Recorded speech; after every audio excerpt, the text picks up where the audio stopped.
What are we looking for today, anyway? Zoe Ball is a legend of British television and radio, with a career spanning over 30 years. I tell you what, Natasha's mum, we're going to send you our very own cuddly carrot. She made a name for herself fronting some of the biggest TV shows of the 90s. Hey, it's Friday, it's 7:30, it's still #1, it's Top of the Pops. I've been really blessed with the jobs I've got to do, from The Big Breakfast, Live and Kicking, and then to go into radio. Zoe was the first woman in broadcast history to helm both the BBC Radio 1 and 2 breakfast shows, before stepping down in 2024.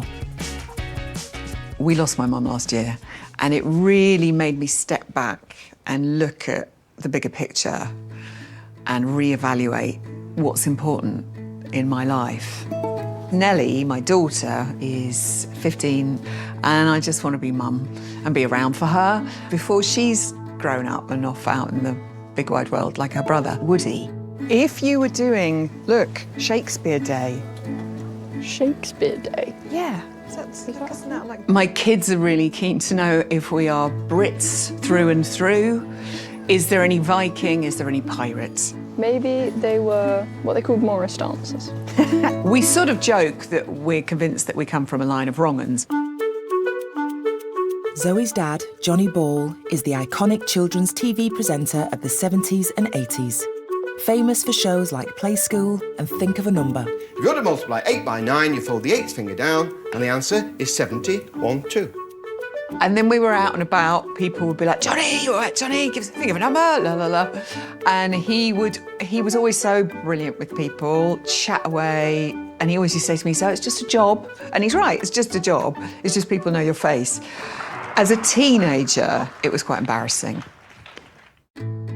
Zoe's parents, Johnny and Julia, divorced when she was just a toddler. I think with things being a little bit tricky, and they both met new partners, it was decided at some point that I would stay with my dad. And it was pretty tough. I didn't see my mum for about 14 years, which is a long time for a kid not to see her mum. And then when we did connect again when I was 18, there was a lot of making up to do. Hang on. Yeah, there we go. I don't remember ever meeting my mum's mum. Her name was Margaret, but everyone called her Peg. For a time, she was in, I guess it would have been called an asylum in those days, because she struggled with her mental health. Families are fascinating because there are stories families tell and there are stories that get hushed up. So I'd be quite keen to find out more about what happened to her. Almost pulling back the curtain. It could get quite emotional for me because my mum was really excited about the prospect of us having a good dig into the past. This has actually looked really quite good. I feel like it's even more important now. I'm really sad she's not here to learn these things, but wherever she is, you know, she's with me here in my heart.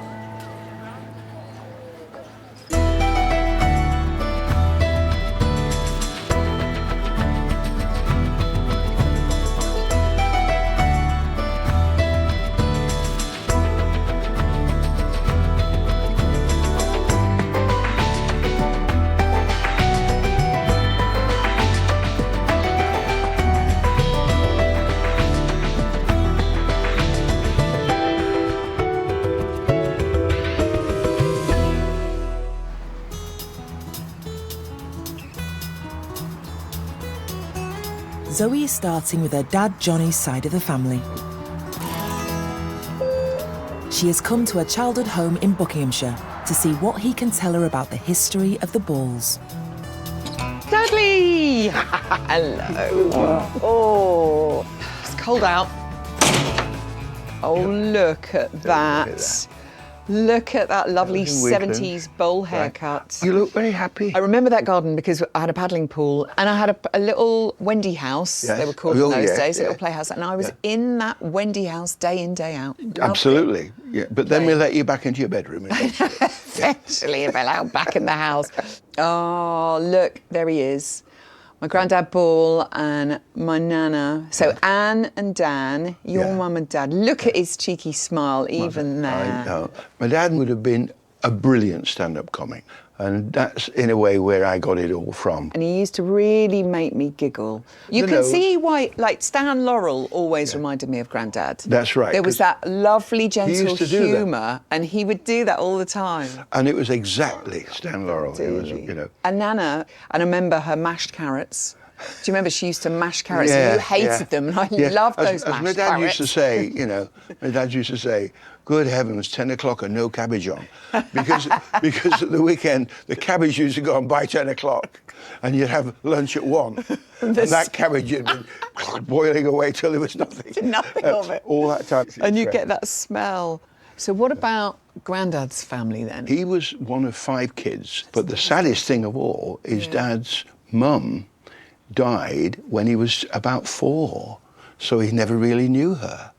So where was his mum from? Was she from Well, Lancashire? see, so all the Balls were from Bolton, but she was a McMenemy, and she came from Glasgow. No. Yeah, but that's all we know. I've never heard this before. By my grand. You have really? No, I've never wow. heard this. Well, yeah, but I don't even remember her first name. Should we see if we can do a bit of research?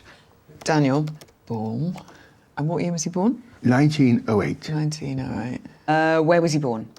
Bolton. Bolton. Right, here we go. Census for England and Wales, Bolton, Lancashire. Should we look at that one? Yeah. So this is 1911. William Ball. My great-granddad. That's Yeah, Dan's dad. Oh, look, he was a coal miner. And look, there we go. Catherine Ball. So that's my great-grandmother Yes. and your grandmother. Yeah. And then we have Effie Ball, daughter. Goodness me, there's more. And then- There's more Balls. Well, these are the yeah. Did you know there were that many? 1, 2, 3, I 4, thought there were 5, 3, 6. 4, 5 of them. And So- there is Daniel Ball. There's Grandad. Yeah. Look, so he was 3. Yeah. Catherine Ball. Yeah. So we've got her age, 41. So can we work out when she was born? Okay. Dad's 3 here, so Yeah. she was 38 when he was born. Yeah. So 38, and he was born in 08, 38. 1870, I think she was born. It's good to see so the we're looking genius at for work there. I'm really glad you did the maths. 1870. 19 was up. Dad, this is so exciting. Scotland Roman Catholic Parish baptisms. Glasgow. Glasgow. There you are.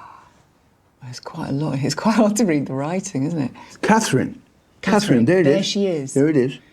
Born to Daniel. Daniel Is it Daniel McMenemy? McMenemy. Which should And- explain Dad's name, wouldn't it? Yeah. And is that, what's that say there? Does that say Euphemia?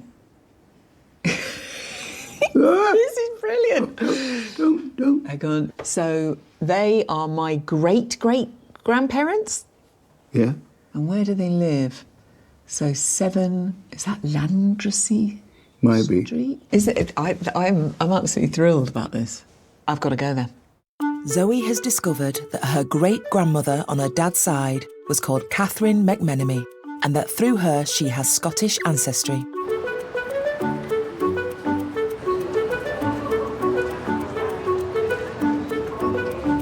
She has come to Glasgow, where Catherine lived with her parents, Daniel and Euphemia, Zoe's great-great-grandparents, to see what she can uncover. Zoe is meeting Glasgow historian Peter Mortimer on Landrecy Street. Peter. Zoe, welcome to Glasgow. Really? Lovely to see I'm you. so excited to be here, to find myself in Landrecy Street. How much is left from the time that Catherine would have lived here? None of it would have been here. Brigton was a very industrial area. Let me illustrate that with this map. Let me get my specs on, Peter. And we are stood here. There it is, Landrecy, Landrecy Street. Okay. It's so busy. There's a lot of buildings around here, and I can see Greenhead Mills, the cotton mill, power loom over here. Gosh, just so many mills. This is into the middle of the 19th century, following on the coattails of the Industrial Revolution. Glasgow was booming. So can you tell me about my family and how things were for them around that Okay, time? I think we can.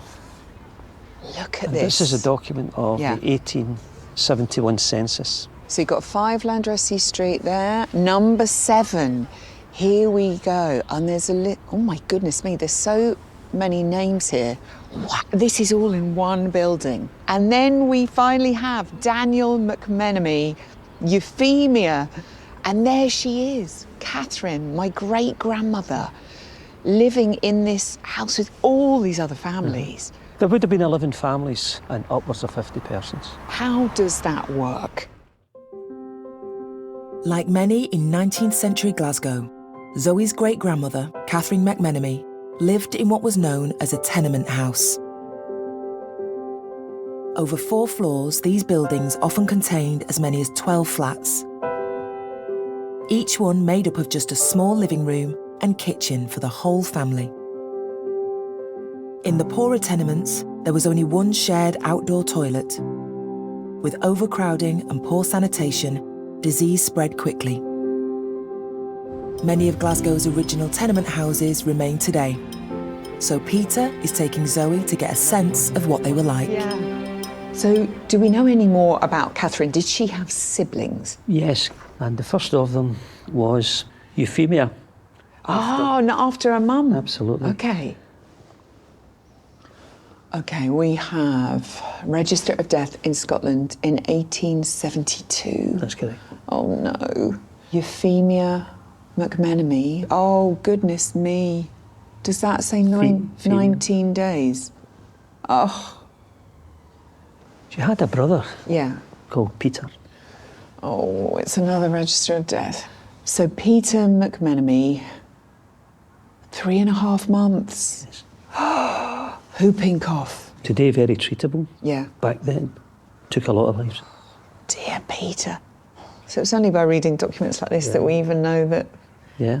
they existed at all. It really does show how tough How fragile life was. was. Yeah, fragile. Unfortunately, the bad news did not stop with the babies. Okay. Oh no, Euphemia. Oh gosh, this is Catherine's mum. Is 29 years old when she dies. And her cause of death was... Phthisis, What? Phthisis? better known as tuberculosis. Tuberculosis, okay, TB. Yeah. And was TB, I'm imagining, sort of rife at that? Yeah, and living Time. conditions, poor living conditions contributed to this. And Catherine's only 5 or 6 by this time. So who would look after Catherine after her mum's death? Let me shine a light on that for you. Okay. This is another document. This is a census from 1881. So hang on. Oh. So this is a few years later, and we're at the School Board District of Paisley. So has Daniel moved? What has happened? Catherine. Catherine's here. No mention of her dad. Lodger. Hang on a minute. She's 11 years old. Helen McMahon is the head of the house. She's living with her son, Daniel, her niece, and Catherine is a lodger. The McMahons. So is that a relative? Or she's just been taken in, or she's adopted, or... I just don't know.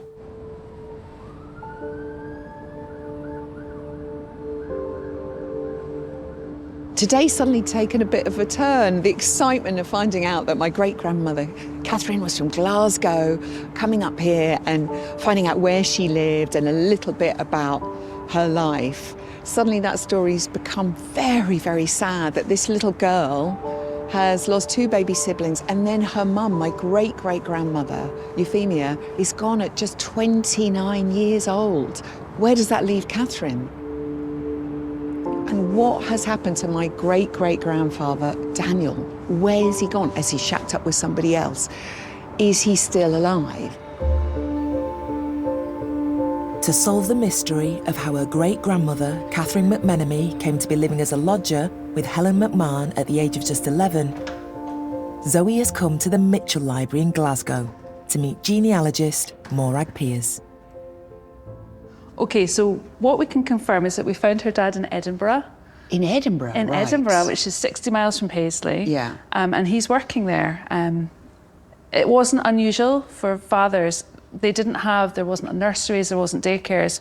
The child would be sent to live with some other relative so they could carry on working to earn a living, because they had had no other option.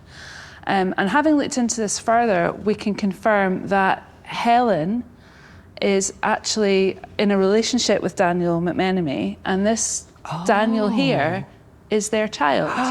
So the family line carries on, and he met someone else after losing his wife who was so young. It seems so, yes. So for Catherine, I mean, it could be complicated, but for Catherine, she, having lost 2 siblings, she now has a baby brother. Half-brother, yes. Half-brother, and so she's in the household with her stepmum? Stepmum and her half-brother.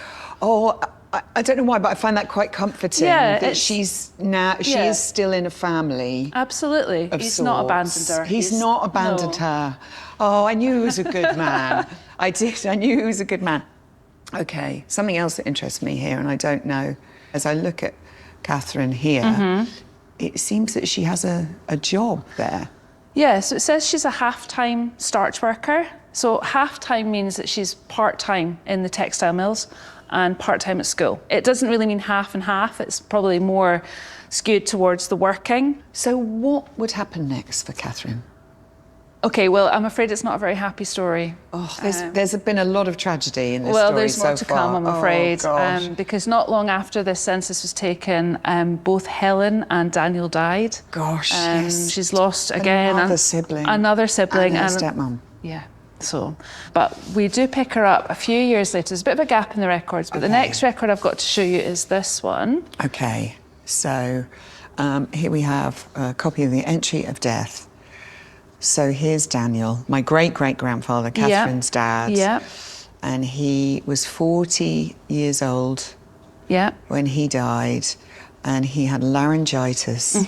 Gosh, you know, I mean, laryngitis now common. I know. For us. I often get laryngitis. Yeah. You go to the doctor, they give you some antibiotics, and you're better. Oh, Catherine McMenemy, present at the death. So she was with him when he died. Yeah. So at some point between the between the 1881 census and this death in 1889, they've come back together. And did you notice where it was registered, the death? In Bolton, at the county of Lancaster. So it all starts to come together. I'm really sad that he's died so young, because 40 seems so young, but young. There is such comfort to know that Catherine was back with her father and was there for him when he passed away. So somehow they have both moved to Bolton. And I think that's probably work connected. Okay. Bolton, like Glasgow, like Paisley, big industrial centre, industrial revolution, lots of textile mills, and there's work there. Do we know what happened next? Well, we do, and I think you might have seen that before. Okay, yeah, this is the census of England and Wales, 1911. And here is William Ball. They've been married 21 years. So she will have married William not long after a couple of years after her dad. It's such a relief, but she had some joy. She did. In her kids. And there he is, my granddad, Daniel, there, who was the little one. And she died quite young herself, didn't she? She did. God bless her heart, to leave all those kids behind. And she'd have been very proud of my granddad. He was a wonderful man, so joyful. I want to have a massive cry. It's really moving. It's quite overwhelming. It's so moving to see these people just, oh.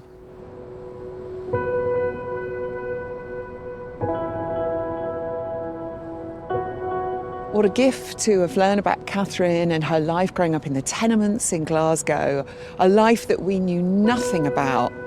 I think the Balls will now wear that with pride, that we have this strong connection to Glasgow and that we have Scottish blood running through our veins as well. I like to think that Catherine's strength and resilience is something that passed down through her kids and is then passed on generation to generation. And, you know, we think sometimes that our lives can be quite tough. You look back and think, we're so lucky.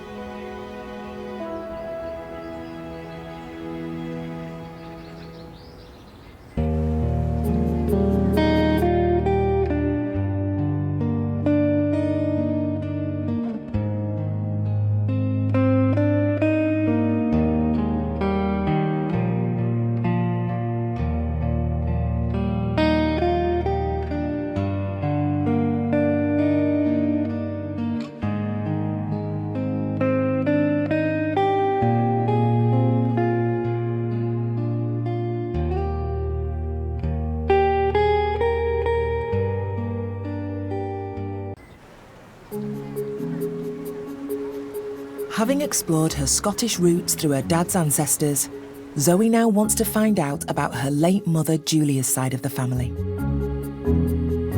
Zoe never met her grandmother Peggy. She remembers her mum saying that Peggy spent some time in a psychiatric hospital.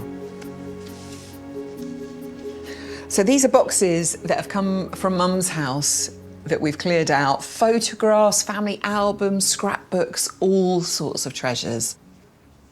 Now, this is my mum, bless her, with her little toy dog. It's unmistakably my mum, because that smile and those bright, sparkly eyes and the perfect turned-out hair.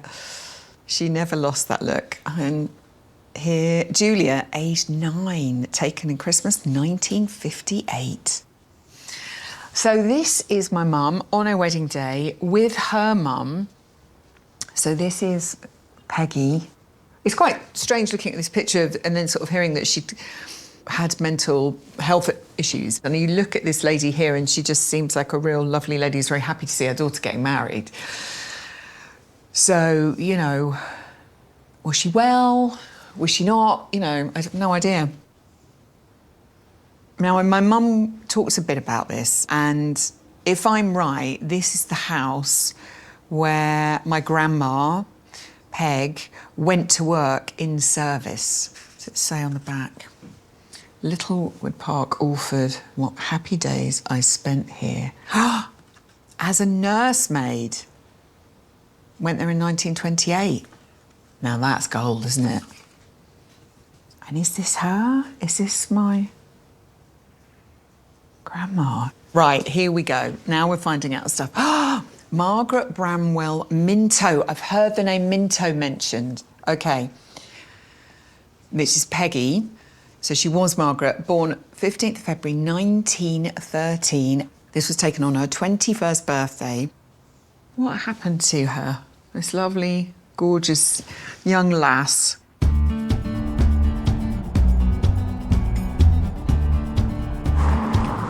Keen to find out more about her grandma Peg's story, Zoe is travelling to the northeast, where her mum grew up. She's meeting historian Dr. Vicky Long at the University of Newcastle. Good to meet you too. Shall we head in? Today then. Amazing building. So Vicky, this is Peg, my grandmother, my mum's mum, and I know very little about her. I do know that when she was quite young, she was in service in this house as a nursemaid. So I've got this document to show you, which is the 1921 census. So there is Margaret Minto, my grandmother. Looks like the eldest of 4 kids. Here, she's 8 years old. We have Edward Minto, my great-grandfather, head of the family. He's 32. So he's working as a coal miner. Oh, gosh, he's out of work. Yeah. Right. And a lot of the pit villages, you're seeing men experiencing long-term unemployment for years on end. So if Peg's in this situation at home, there's no money coming in, she's the eldest, she's going to have to go out to work, but maybe that's a bit of a relief as well for her to get out of this household. It says on the back here, 1928, so she'd have been about 15. That's it. Which seems very young, but that was quite normal. Yep. Yeah. So we've got an idea of her early years. I know she went on and married Bill, my grandfather, who was a policeman, and she had 3 daughters. The only other thing I really know about Peg is later on in her life, she was in an institution. So we do have her medical records from that time, which I have here. Gosh. There's a lot of her story in these pages. It really gives you a sense of how complex her case was. Date of admission, 1963. Diagnosis on admission. Now, what does that say? So that says acute mania. Mania. We move on to the next page. For some months, the patient had been excessively extravagant with money, living above her means and running up large bills unknown to her husband. Oh, my goodness me. At Easter, she visited her daughter in Lancaster and then was accused of shoplifting. Oh, Peg. Yeah. After the summons, she became disinterested in home and self, and fell asleep at every opportunity. She was exhausted. This continued until the day before the hearing of the case. Oh my goodness me, so she's up in court as well. Oh, when she suddenly changed and became cheerful, okay, she then began to express grandiose ideas and behaved in a very abnormal way. When she gave evidence in the afternoon, she was very confused and was admitted to Shotley Bridge Hospital. Patient described how upset and depressed she had been after her eldest daughter and husband and baby went to Lancashire. Yeah. So she's left at home with the youngest, my mum, who's 13, who's the only one at home.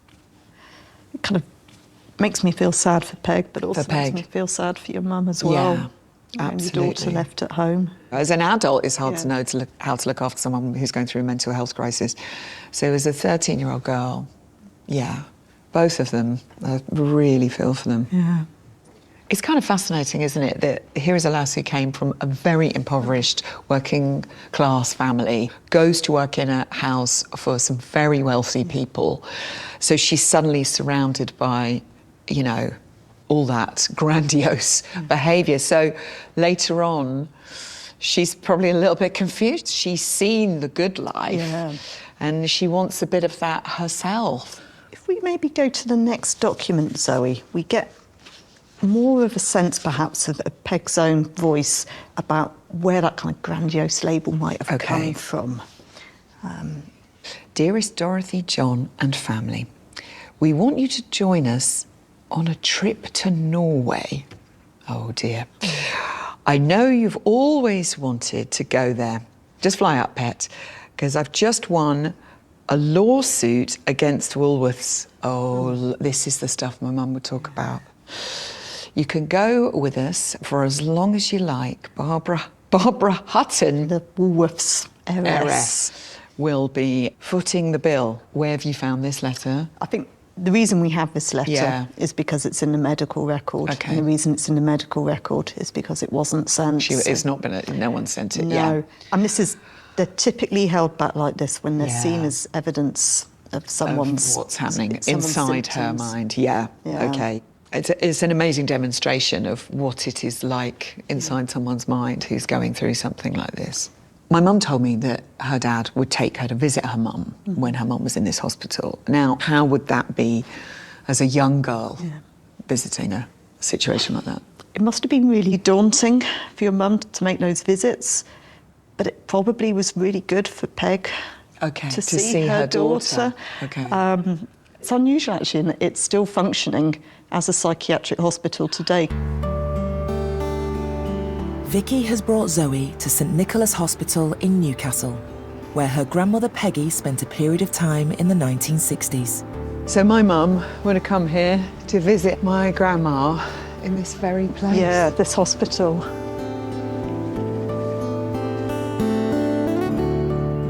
If we look at this document, it gives us more of a sense of the symptoms she was displaying while she was in St Nick's. So she still has times when she has plenty of energy, is on top of the world, and other times she feels tired, depressed and sleepy and everything feels horrible. So looking at this, it does look a little like bipolar, perhaps, disorder. We don't have her in front of us, and neither of us are psychiatrists, but it does align more with that diagnosis. So what are the kind of treatments that she would have had while she was here and the medicines they would have given her? So we've got here paraldehyde, basically a kind of heavy-duty sedative. You're just dulling it? You're dulling the level. And what's this one here? So this one is Largactil. Largactil is unusual because it's the first sedative that actually does help to dispel those symptoms of psychosis. It's the first effective antipsychotic medication. So I have a bit more information. So this is a record for ECT treatment, electroconvulsive therapy. See, this is the thing. I kind of sort of dreaded the idea that she would have gone through this.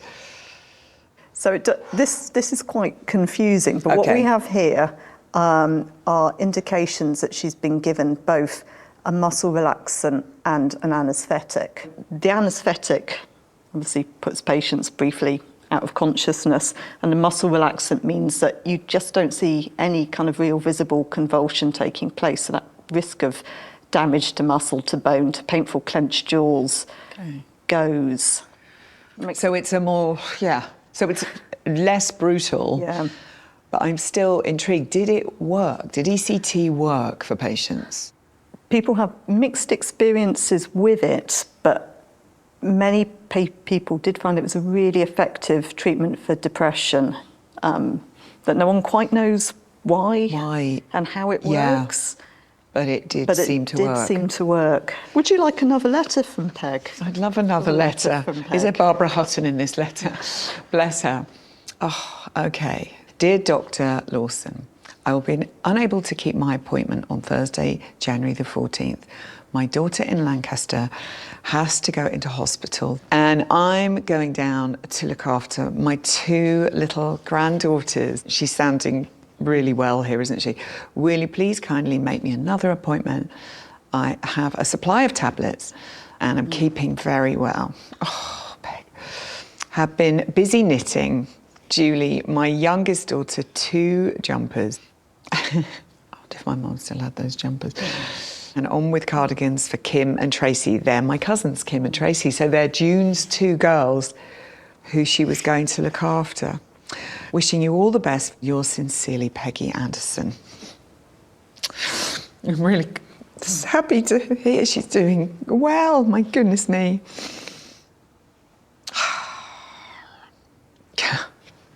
Oh, Peggy, bless her heart. I'm so relieved that she was okay again.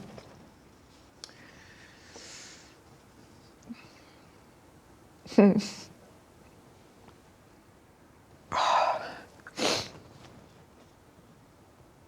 see my mum's name in there as well, you know. Oh, thank you for showing me that. It's such a different letter, isn't it? Yeah, it really is. And if it was sort of something like bipolar disorder, would she have gone in and out of treatment through the rest of her life? Yeah, so we do have further records, and there is this pattern of short admissions and discharges.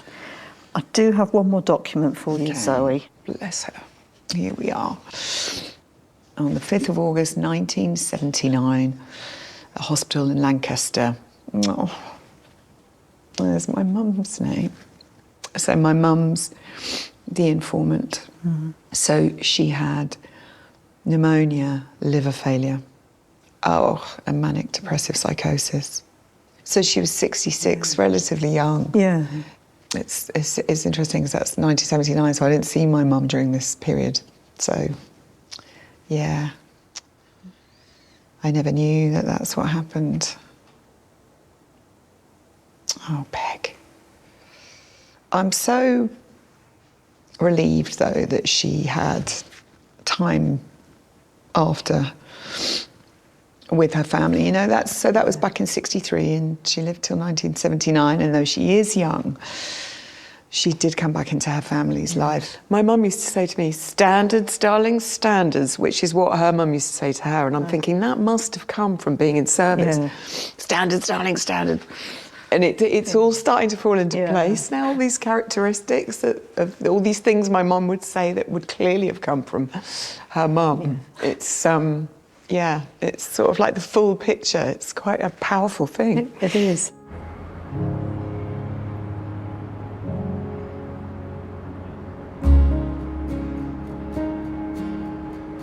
It's really helping me put the puzzle together about Peg's life. You know, the background she grew up in, you know, a poor, out-of-work coal miner's daughter having to go away at 15 to work, but then seeing another side of life there, exactly the opposite, which sort of helps you maybe understand what happened to her later in life.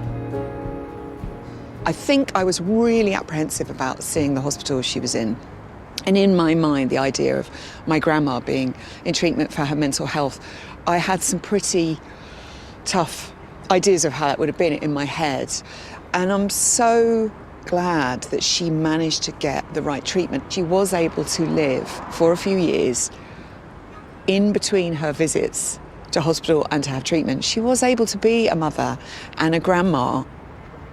I really wanted to talk to Mum yesterday and just be like, Mum, I understand. And I would have been able to tell her more about Peggy and what Peggy went through.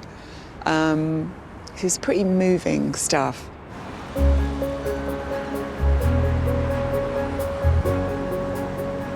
After learning more about her grandmother Peggy, Zoe now wants to explore her granddad Bill's side of the family, something Zoe knows nothing about. She's enlisting the help of genealogist Catherine Thompson. I've compiled this tree for you to have a look at. Oh, look, family tree. This is fabulous. Okay, so we have me, 1970. There's my dad, Johnny, and my mum, Julia. This is Peggy and her husband, Bill, and he's an Anderson, and he is the son of John Anderson and Matilda Jane Temby. So we're going up the Temby side. So she is the daughter of Albert Temby. Albert, the son of James Temby, my great-great-great-grandfather. So who are the Tembys? Right, well, this document here is from the 1851 census for James Tenby. So it's the parish of Camborne. Where's Camborne? And it's 249 Centenary Row. So here we have Joanna Temby, profession, copper mine girl. Wow. And then Julia Temby, 26. Mary A. Temby is 21. Richard Temby, 9 years old, and a copper mine boy. That's very young, isn't it? Yeah, it is. And there is James Temby, my great-great-great-grandfather, who at this point, in 1851, is only 2 years old. Joanna's the head of the family there, but all the rest of them are lodgers. So how are they related? Do we know? Are they brothers and sisters? Is Joanna the mother of Richard and James? Possibly, but I don't know. There's more mystery to unravel. There is. Oh, hang on a minute. Cornwall? Yeah. Camborne is in Cornwall. It is, yeah. So if I want to find out more about the Tembys, I'm imagining I've got to go to Cornwall. Yeah, yeah. Okay. Find out, yeah. Hooray! Having thought her granddad's family were all from the northeast, Zoe has discovered that her 3 times great-grandfather, James Temby, was actually from Cornwall. She now wants to uncover the mystery of who James was living with in 1851 and who his parents were. Leslie. Hello. She is following her roots to Redruth, where she's meeting genealogist and social historian Dr. Leslie Trotter. It's been really challenging to try and find out about James. And what we've discovered so far is that Joanna, Julia and Mary Ann are sisters. Okay. And all the evidence is pointing to the fact that it's Julia who is James's mother. Okay, Julia, which is my mum's name. So take a look at this record. Yeah. A certified copy of an entry of birth. So name, if any, is John, and he's a boy. Ah, so he's not James when he's Not born. at this point. Okay. He's gone by a different name as he's gone slightly older. As he's got older. Which isn't that unusual. It does happen in families. And Julia Temby is his mother. Name and surname of father. It's blank. Afraid so. Oh, goodness Yes. me. So in those days, would this be quite scandalous? Yes. A lot of women in this time wouldn't have kept their illegitimate children. Oh, you're joking. Thank goodness they had each other as sisters, I hope. You're giving me a look. I'm thinking, oh, well, gosh. It's actually really unusual because you've got a really strong female household here and they keep their children. Yes. They were a family unit, living together and going out to work. And they're working in the local copper mines. So do you know any more? Well, we do. There's another document I want to show you, but I'm going to need your help. Okay. This is going to be heavy. Luckily, I've been working on my core. And we'll carefully support it. Right. So, put that down. Look at the lock on it. What have we got here? Julia Temby, James's mother. So she's been committed by the magistrates for an offence. Assaulting Mary Gundry. She's assaulted someone. She has. So at this point, 1851, James is about 2 or 3 years old. 2 years old. Sentence. Oh, this is her sentence. 6 weeks or pay £2.14. £2.14 and sixpence. I mean, how huge a sum is that to a lass like this? That would be the equivalent of about 2, possibly 3 months' wages. Oh, gosh, that's a lot of money then. That's a lot of money. There's no way she's going to be able to pay that. So she's been given 6 weeks imprisonment or this fine to pay. Now, is that common for an assault? Well, it's really interesting. Have a look at the previous entries. OK, so above, Constance Bennett assaulted Mary Ann Luke. She got 14 days. OK, so that's a lot less. It's very strange. There's something odd going on here. OK. Because the assault is not so bad that it's made the newspapers. If you compare on the next page what they say about Constance and what they say about Julia. OK, so let's have a look. Constance is married with 1 child. And Julia below. OK, and Julia, single, base child. And what does that mean, base child? She's got an illegitimate child. An illegitimate child, OK. So totally different treatment for a woman who's married. Yeah, we don't know the circumstances of the assault, but there is this suspicion that she's being judged more harshly because of her circumstances. Because of her circumstances. Which prison was she This would be Bodmin Jail. Bodmin Jail. The county jail.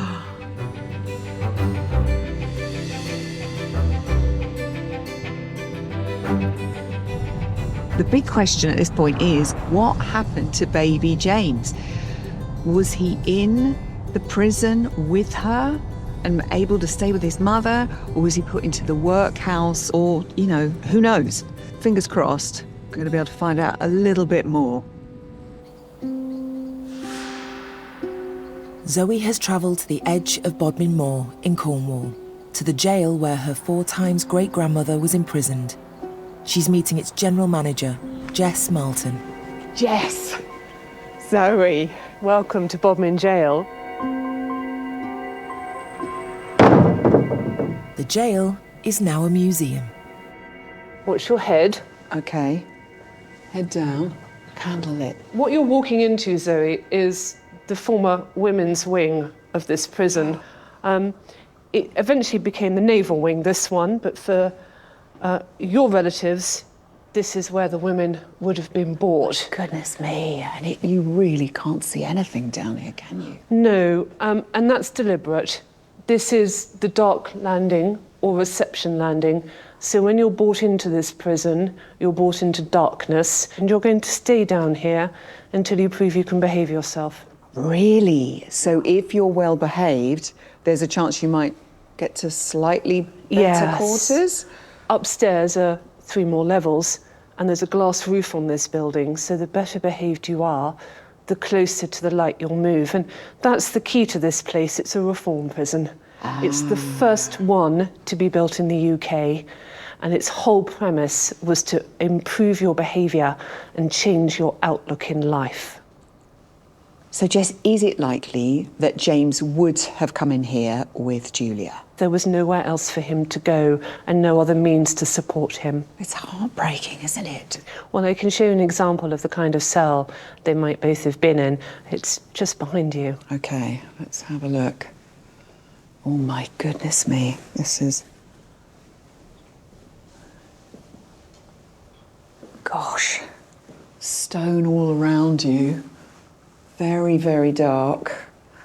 And a simple bed made from straw, obviously the mattress. Very drafty. Yeah.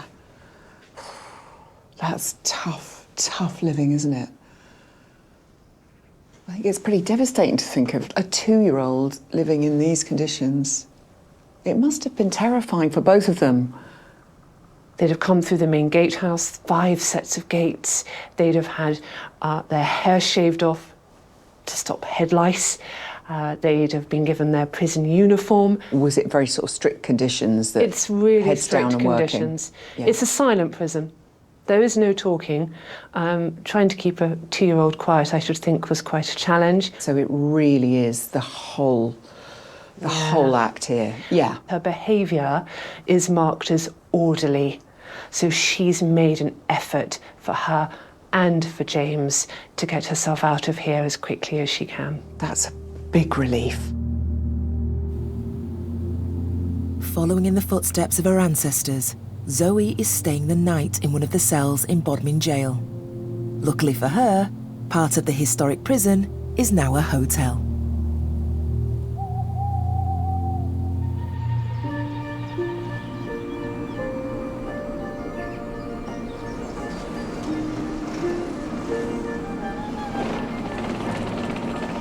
As I fell asleep last night, I couldn't help but think about Julia and James and how their experience would be very different to mine, because this is a hotel now and I was under a 15-tog duvet.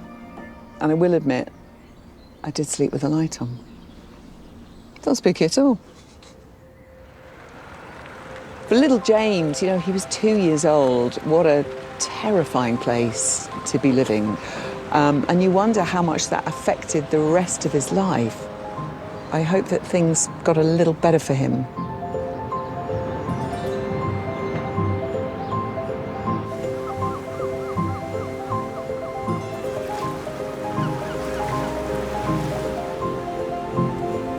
Zoe has come to Cornwall's south coast to meet up with Dr. Leslie Trotter again. Leslie has uncovered what happened to James Temby after his turbulent early years. Well, let's look at this document. It's a marriage. Good news. Okay, let's see. When is this? Where's the date? It's the 6th of October. Yeah. And it's actually happening within the month of Julia leaving prison. My 4 times great-grandmother marrying a man called William Ivy. Let's hope he's a good sort. Well, he's a widower. Yeah. And he's much older than she is. Okay. Julia's about 25 now. He's 49. Okay. He's recently lost his wife, but he has 7 children. Wow. So he's in need of a new mother for his children. For his children. It sounds quite hectic. 8 kids. And it gets more so. Okay. Because Julia and William go on to have another 6 children. My goodness me! And there's more. There's more good news. I can't believe it. Oh. It's weddings a go-go. We are now in 1867. James Temby, 19 years old, marries Mary Ann Rogers, my 3 times great-grandmother, who's 21 years old. James is now a lead miner. Do they have any kids? Ah. Oh, I hope so. The only thing with this show is you never know how long this happy streak is going to last. I'm making the most of it, Leslie. We're doing all right. So, 1868, January the 7th, William James Rogers, male, is born to James Temby and Mary Ann Rogers. Not long after that wedding, in 67. Not quite long enough, is it? Not quite long enough, but... He's doing the right thing by her. Ooh, hang on a minute. On the island of Guernsey. How on earth do they end up in Guernsey? This is a very crucial time in Cornish mining history. In the 1860s, competition from foreign mines led to a collapse in the price of Cornish copper. This forced pits to close and thousands to lose their livelihood. Around 20% of Cornwall's male population left to find work elsewhere, often taking their families with them. Guernsey had a thriving granite industry, and there were opportunities in the quarries for hard-working men like James Temby.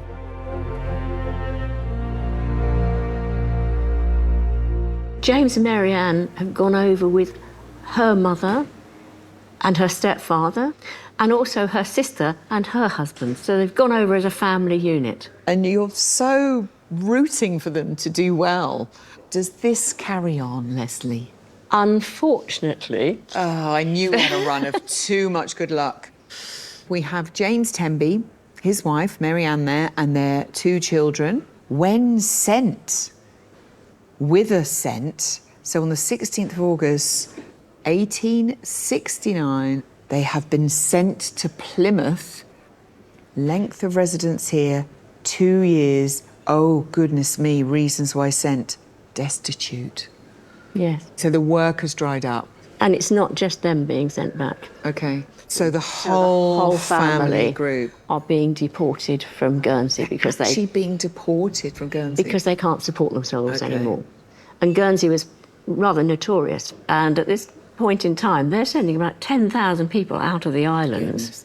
Widows, children, foreigners, anybody who might be a drain on the community. So they're going back, and are they going to be able to find work back home?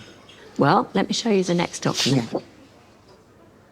Another birth, 1875, in the county of Durham. Okay, so they have moved again. Matilda Jane, such a lovely name, is born to James Temby and Mary Ann Temby.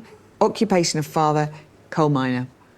Starting to see now how my mum's side of the family were in that area. And that was a very common move for people, miners from Cornwall at that point. The mark of James Temby, father, Lane Ends, Hunwick. That's about 400 miles from where we are now. From here? Yeah. Flippin' heck.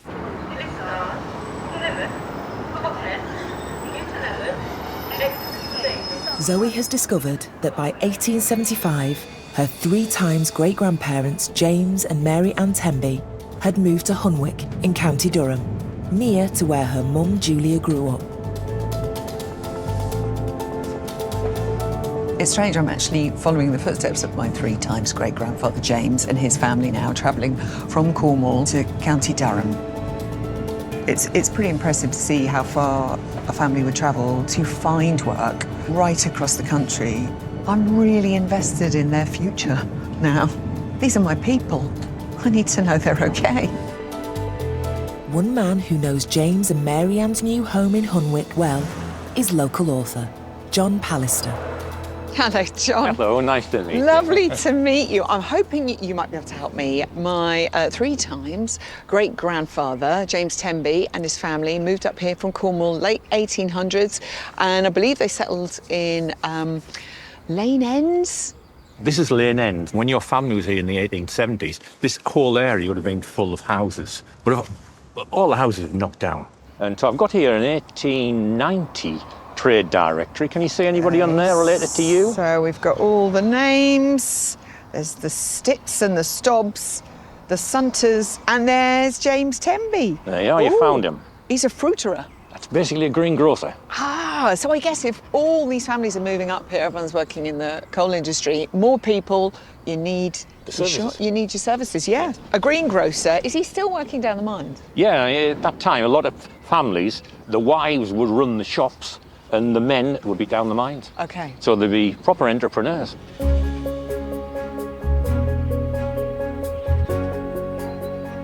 John has arranged for Zoe to meet another Temby descendant in the local pub. Hello! Hello. You might be a relative of mine. I am. It's so lovely to meet you. What's your name? My name's Karen. Karen, I'm going to give you a hug. Oh. James and Mary Ann Temby are Karen's 2 times great-grandparents and Zoe's 3 times great-grandparents, making Karen and Zoe 3rd cousins once removed. So this is the greengrocers that James and Mary Ann Temby set up when they moved up from down south. It is. There it is. Oh, you can see some of the supplies in the window. It's a nice stack of eggs there. And we're looking here at Mary Ann Temby. There she is. So outside the greengrocers, when James was probably down the mine during the day, Absolutely, being a coal yeah. miner. So there she is. She's got her pinny on. She's ready to work. It's so wonderful to see their faces. Makes it real, doesn't it? It really does. Okay, and there's one more document, Zoe, for you. Oh, the death of Mr. James Tenby in 1920. By the death of Mr. James Tenby, which took place on Friday morning last, Hunwick has lost one of its standards. Oh, makes me think of my mum. The deceased gentleman was well known in the district and was held in the highest esteem. Isn't this fabulous to read about this man? Hailing from the south of England over 40 years ago, Mr. Tenby has resided in Hunwick and the surrounding district ever since. His death occurred at the age of 73 years. He leaves a family of 3 sons and 2 daughters, all married. Oh, James. He lived till he was 73. Isn't it wonderful to know that he was so respected? It's lovely, isn't it? Him and his family. Absolutely. And that they did, you know, they moved around so much Sure. to try and find work and so he could feed his family, but they found their place and they settled. James, bless you. Lovely to see, isn't it? Really lovely to see.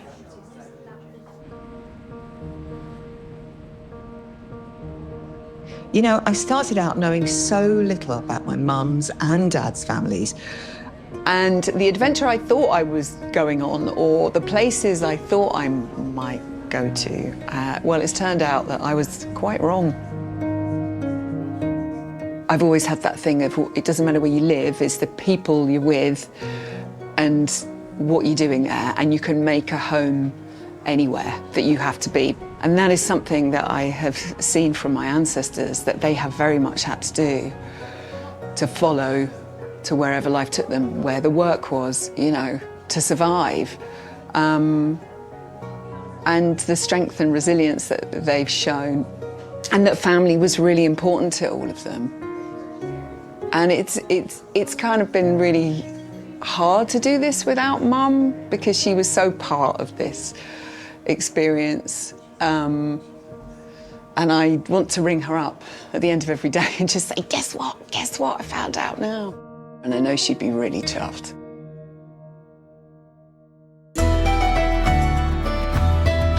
Details of organisations offering help and support with mental health or self-harm are available on the Action Line pages of the BBC website, or you can call for free at any time to hear recorded information on 08000 155 998.